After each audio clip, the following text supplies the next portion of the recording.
ઉત્તરાયણ પર્વ નિમિત્તે સુરત પોલીસ બની સતર્ક, નાગરિકોનો જીવ બચાવવા સુરત પોલીસ એક્શન મોડમાં। નાગરિકો દોરીનો શિકાર ન બને માટે પોલીસ બંદોબસ્ત। બાઇક ચાલકોને બ્રિજ ઉપર જતા પોલીસે અટકાવ્યા। સતર્કતા સાથે વાહન ચલાવવા નાગરિકોને પોલીસે અપીલ કરી। ઉત્તરાયણ પર્વ નિમિત્તે સુરતવાસીઓનો જીવ બચાવવા માટે પોલીસ રસ્તા ઉપર ઉતરી છે। સીધા દ્રશ્ય તમે જોઈ શકો છો।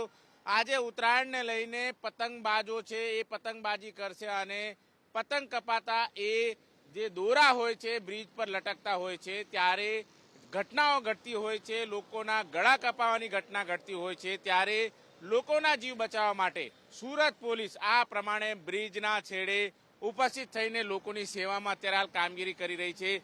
જે પ્રમાણે સુરતના ઉધના દરવાજા વિસ્તાર પાસેથી અત્યારે જે બાઇક ચાલકો પસાર થઈ રહ્યા છે તેમને નીચેથી જવા માટેને અત્યારે હાલ વિનંતી કરવામાં આવતી હોય છે અને જે લોકો હોય છે એમની સેફટી જળવાઈ રહે તેના માટે સુરત પોલીસે અત્યારે હાલ આ કામગીરી આરંભી છે।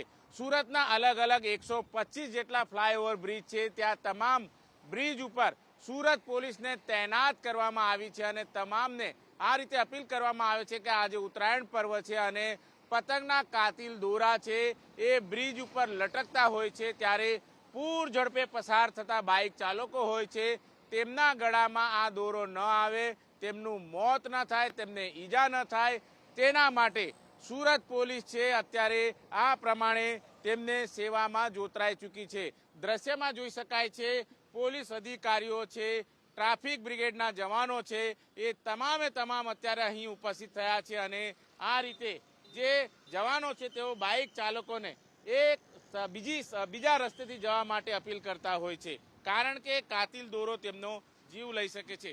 કયા પ્રકારે આપને સૂચન કરાયું છે? સાહેબ, અમને ઉચ્ચ અધિકારીઓ દ્વારા જે સૂચન કરવામાં આવ્યું છે કે ફ્લાયઓવર ઉપર ટુ વ્હીલર વાહનને નહીં જવા દેવા, કારણ કે અત્યારે ઉત્તરાયણના કારણે દોરાઓના કારણે એ લોકોને નુકસાન ન થાય તે માટે।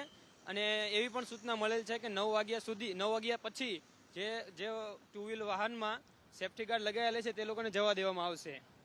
બિલકુલ, તો જોઈ શકાય છે પોલીસ અત્યારે લોકોની સેવામાં જોતરાય છે। લોકો આજે ઉત્તરાયણ પર્વના લઈને કાયપો છે ના નાદ સાથે અત્યારે ઉત્સવ મનાવતા હોય છે, પરંતુ બીજી તરફ સુરત પોલીસ તહેવારને કોરાણે મૂકીને લોકોની સેવામાં રસ્તા ઉપર છે। કેમેરામેન રાકેશ પાનવાલા સાથે ધનરાજ બાગલે, એબીપી અસ્મિતા, સુરત।